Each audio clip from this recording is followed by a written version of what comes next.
என் பையன் மருந்து குடிச்சிட்டாப்பா. என்னம்மா இருமலாமா பையனுக்கு? அப்பா வயலுக்கு வச்சிருந்த பூச்சி மருந்து குடிச்சிட்டாயா, பூச்சி மருந்து குடிச்சிட்டாயா. சரி வீடு வேற மருந்து வாங்கிக்கலாம்.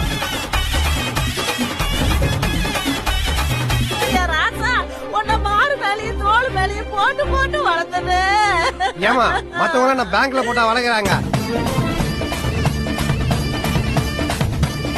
இப்ப என்ன பண்றது? எல்லாரும் சாப்பிட்டு சாப்பிட்டு டான்ஸ் தான் ஆடணும். வாங்க உனக்கு தான் தெரியுமே. டாடாண்டாரன் டாடாண்டாரன் டா.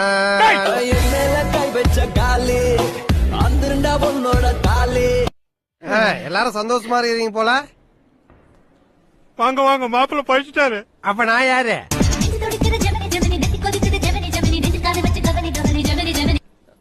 சாரி மாப்பிள்ள, என்ன சொல்றதுன்னே தெரியல. சக்கரை கம்மியா ஒரு டீ சொல்லு.